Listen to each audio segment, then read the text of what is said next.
Assalamualaikum warahmatullahi wabarakatuh. Perkenalkan, nama saya Lanisa Putri dengan NIM 1182060057 dari semester 5, kelas B, jurusan Pendidikan Biologi Universitas Islam Negeri Sunan Gunung Jati Bandung.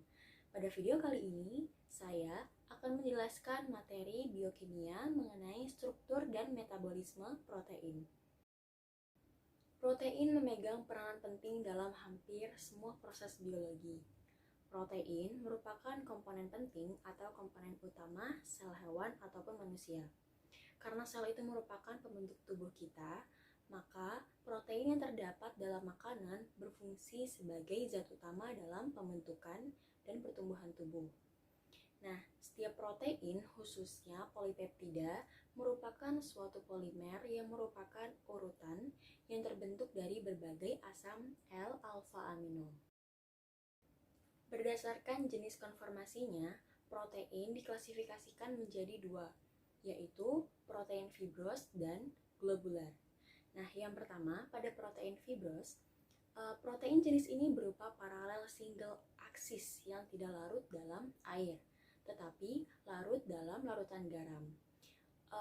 Protein ini mempunyai kekuatan mekanis yang tinggi dan tahan terhadap enzim pencernaan. Contohnya adalah kolagen, alfa-keratin, rambut, kuku, bulu, dan kulit. Nah, kemudian yang kedua, protein globular.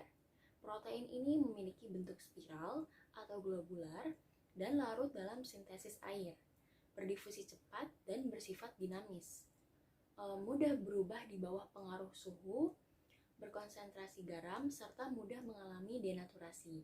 Contohnya adalah albumin dan hemoglobin. Selanjutnya, pada struktur protein. Protein yang tersusun dari rantai asam amino akan memiliki berbagai macam struktur yang khas pada masing-masing proteinnya. Karena protein disusun oleh asam amino yang berbeda secara kimiawinya, maka suatu protein akan terangkai melalui ikatan peptida dan bahkan terkadang dihubungkan oleh ikatan sulfida, seperti yang saya paparkan dalam gambar. Nah, selanjutnya, protein bisa mengalami pelipatan-pelipatan membentuk struktur yang bermacam-macam. Suatu asam amino alfa terdiri dari gugus amino, gugus karboksil, atom H, dan gugus R tertentu yang semuanya terikat pada atom karbon alfa. Nah, mengapa alfa? Atom karbon ini disebut alfa karena bersebelahan dengan gugus karboksil yang bersifat asam. Nah, gugus R menyatakan sebagai rantai sampingnya. Kemudian apabila berada di dalam air, molekul asam amino ini akan berubah menjadi ion atau disebut sebagai zwitterion. Nah, karena zwitterion ini dalam bentuk dipolar, gugus amino berada dalam bentuk proton dan gugus karboksil dalam bentuk terdisosiasi. Status ionisasi suatu asam amino bervariasi tergantung pada pH-nya. Contohnya, dalam larutan asam, misalnya pada pH 11, maka gugus karboksil dalam bentuk tak terionisasi dan gugus amino dalam bentuk terionisasi. Sedangkan dalam larutan alkali, misalnya pH-nya 1, maka akan sebaliknya, gugus karboksil dalam bentuk terionisasi dan gugus amino dalam bentuk tak terionisasi. Adapun struktur protein dibagi menjadi 4 level. Yang pertama ada struktur primer, sekunder, tersier, dan kuartener. Nah, yang pertama di sini kita bahas yaitu struktur primer. Struktur primer merupakan struktur sederhana dengan urutan-urutan asam amino yang tersusun secara linear, berikatan melalui ikatan peptida membentuk rantai polipeptida yang tidak bercabang. Satu unit asam amino dalam rantai polipeptida disebut sebagai residu. Pada struktur primer ini, rantai polipeptida mempunyai arah karena unit penyusunnya memiliki ujung yang berbeda, yaitu ujung gugus amino dan gugus karboksil. Rantai polipeptida terdiri dari bagian yang berulang secara beraturan yang disebut rantai utama dan bagian yang bervariabel yang membentuk rantai samping. Rantai utama juga kadang-kadang itu disebut sebagai tulang punggung.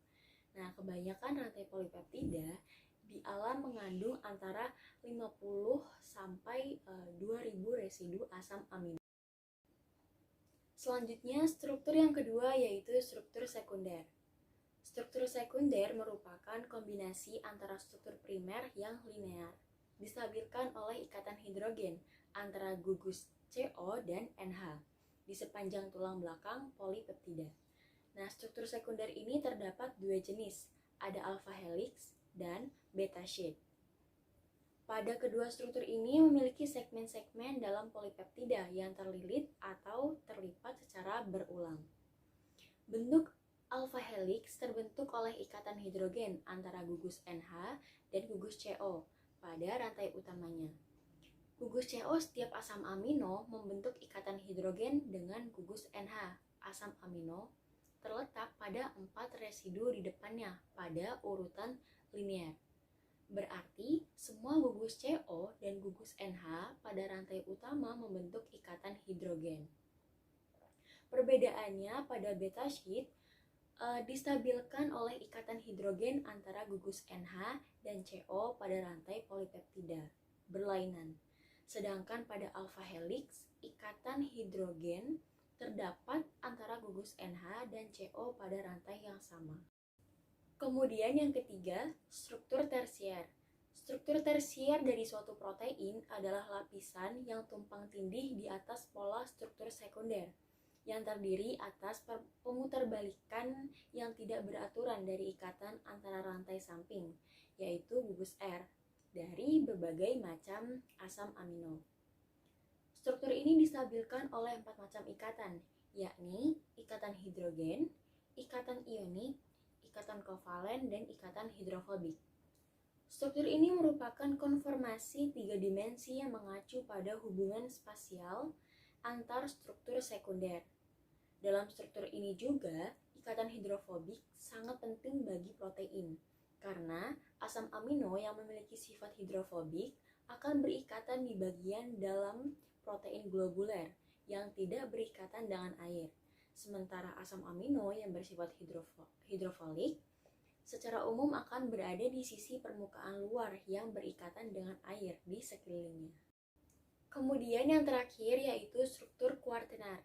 Struktur kuartenar ini menggambarkan pengaturan subunit protein dalam ruang. Protein dengan 2 atau lebih rantai peptida yang terikat oleh kekuatan non-kovalen memperlihatkan struktur kovalen. Dalam protein multimerik ini, masing-masing rantai polipeptida disebut protomer atau subunit. Dari subunit tersebut, struktur ini disatukan oleh jenis interaksi non-kovalen yang sama yang berperan dalam struktur tersier, yaitu interaksi elektrostatik dan hidrofobik, serta ikatan hidrogen. Pada protein terdapat sifat denaturasi yang merupakan hilangnya fungsi biologis suatu protein karena adanya perubahan struktur protein. Dan kembalinya fungsi biologis protein dari keadaan terdenaturasi dinamakan dengan renaturasi. Denaturasi protein ini dapat terjadi karena pengaruh pemanasan, penambahan asam, penambahan basa, penambahan garam, dan juga agitasi mekanik. Selanjutnya masuk ke metabolisme protein. Berikut ini merupakan gambaran umum dari metabolisme protein. Jadi, protein dalam makanan akan mengalami proses pencernaan sehingga akhirnya terbentuk asam amino yang akan diserap di usus. Nah, asam amino yang akan dibawa melalui peredaran darah menuju ke hati untuk mengalami proses metabolisme, yaitu katabolisme asam amino yang terjadi melalui transaminasi dan deaminasi. Produknya nanti berupa amonia dan kerangka karbon. Jika masih dibutuhkan, amonia ini akan digunakan untuk membentuk asam amino yang baru, namun jika tidak maka akan dikeluarkan dalam bentuk urea melalui urin. Proses ini terjadi dalam siklus urea. Sementara itu, kerangka karbon yang diperoleh akan masuk ke dalam siklus asam sitrat dan dapat digunakan untuk kerangka energi.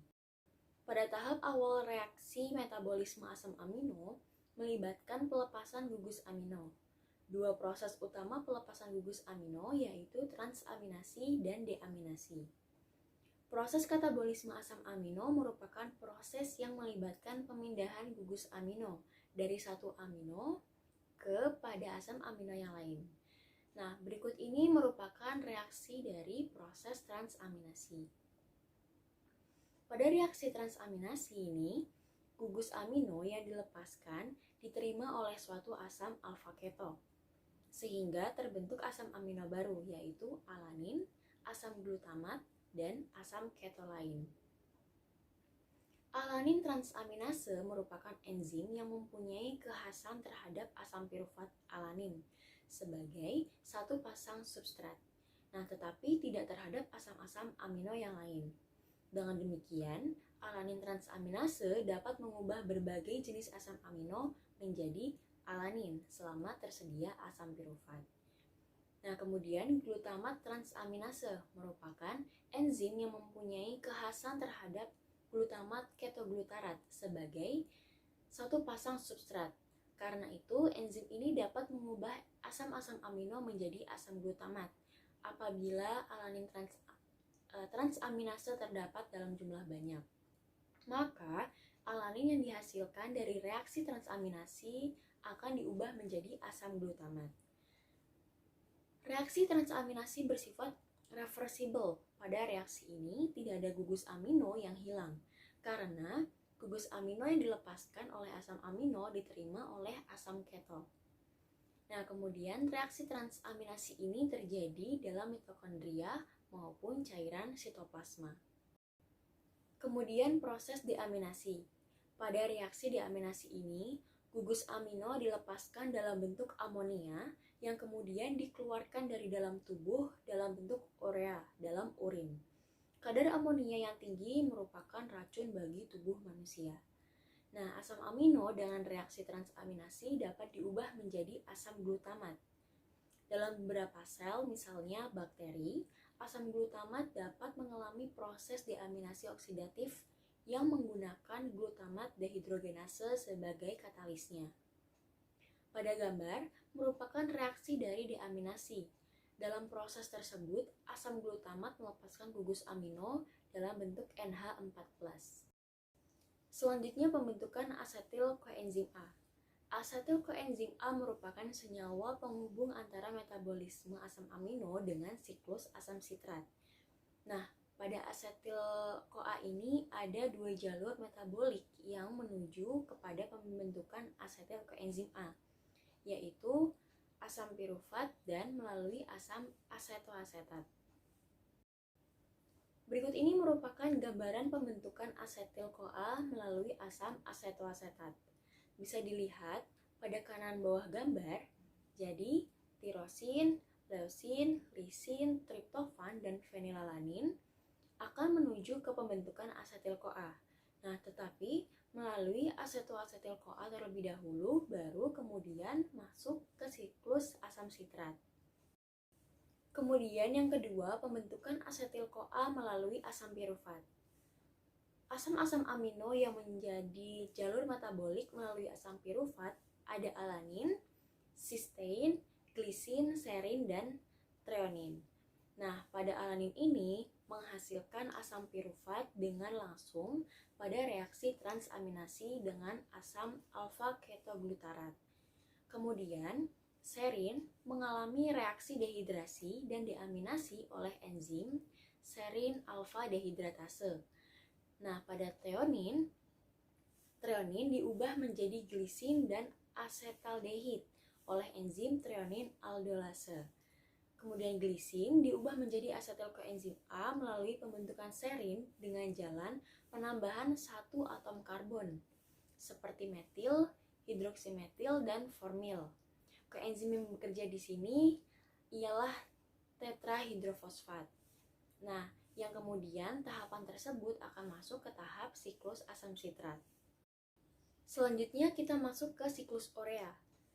Dari urean tentang metabolisme, asam amino pada reaksi transaminasi, gugus amino yang dilepaskan diterima oleh suatu asam keto, sehingga terbentuk asam amino baru dan asam keto lain. Sedangkan pada reaksi deaminasi, gugus amino dilepaskan dalam bentuk amonia yang kemudian dikeluarkan dari dalam tubuh dalam bentuk urea dalam urin. Hans Krebs dan Kurt Hansel pada tahun 1932 mengemukakan serangkaian reaksi kimia tentang pembentukan urea. Mereka berpendapat bahwa urea itu terbentuk dari amonia dan karbon dioksida melalui serangkaian reaksi kimia yang berupa siklus, yang mereka namakan siklus urea. Kemudian siklus pembentukan urea ini berlangsung dalam hati. Urea ini merupakan suatu senyawa yang mudah larut dalam air, bersifat netral, terdapat dalam urin yang dikeluarkan dari dalam tubuh. Biosintesis urea ini terdiri atas beberapa tahap reaksi yang merupakan suatu siklus. Reaksi pertama yaitu sintesis karbamil fosfat. Dalam reaksi pembentukan karbamil fosfat ini, 1 mol amonia bereaksi dengan 1 mol karbon dioksida. Dengan bantuan enzim karbamil fosfat sintetase, reaksi ini membutuhkan energi, karena reaksi ini melibatkan 2 mol ATP yang diubah menjadi ADP. Nah, pada reaksi ini sebagai kofaktornya ada Mg++ dan N-asetil glutamat. Kemudian, ini merupakan bentuk reaksinya yang diubah dengan bantuan enzim karbamil fosfat. Reaksi yang kedua yaitu pembentukan sitrulin. Karbamil fosfat yang terbentuk bereaksi dengan ornitin membentuk sitrulin. Nah, berikut ini merupakan bentuk reaksinya. Dalam reaksi ini, bagian karbamil bergabung dengan ornitin dan memisahkan gugus fosfat. Sebagai katalis pada pembentukan sitrulin, enzim ornitin transkarbamilase yang terdapat pada bagian mitokondria sel hati. Selanjutnya, reaksi ketiga yaitu pembentukan asam argininosuksinat. Sitaulin bereaksi dengan asam aspartat, membentuk asam argininosuksinat. Pada reaksi ini berlangsung dengan bantuan enzim argininosuksinat sintetase. Dalam reaksi tersebut, ATP merupakan sumber energi dengan jalan melepaskan gugus fosfat dan berubah menjadi AMP. Selanjutnya, reaksi yang keempat yaitu penguraian asam argininosuksinat. Dalam reaksi ini, asam argininosuksinat diuraikan menjadi arginin dan asam fumarat. Reaksi ini berlangsung dengan bantuan enzim argininosuksinase, yang merupakan suatu enzim yang terdapat dalam hati dan ginjal. Reaksi kelima yaitu penguraian arginin.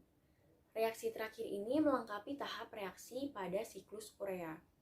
Dalam reaksi ini, arginin diuraikan menjadi urea dan ornitin. Enzim yang bekerja sebagai katalis dalam reaksi penguraian ini ialah orginase yang terdapat dalam hati. Ornitin yang terbentuk dalam reaksi hidrolisis ini bereaksi kembali dengan karbamil fosfat untuk membentuk sitrulin, yaitu pada tahap reaksi yang kedua. Nah, demikian seterusnya, reaksi berlangsung secara berulang-ulang sehingga merupakan suatu siklus. Adapun urea yang terbentuk dikeluarkan dari tubuh melalui urin. Jadi, reaksi keseluruhan siklus urea ini seperti yang ditulis pada layar. Oleh karena pirofosfat yang terbentuk dalam reaksi ini terhidrolisis lebih lanjut menjadi fosfat, maka pembentukan satu molekul urea membutuhkan 4 ikatan fosfat berenergi tinggi. Nah, proses kimia dalam siklus urea ini terjadi dalam hati karena enzim-enzim yang bekerja sebagai katalis terutama terdapat pada mitokondria dalam sel hati. Sekian video pemaparan dari saya. Semoga video ini dapat bermanfaat. Mohon maaf apabila terdapat kesalahan atau kekeliruan dalam penyampaian materi. Wassalamualaikum warahmatullahi wabarakatuh.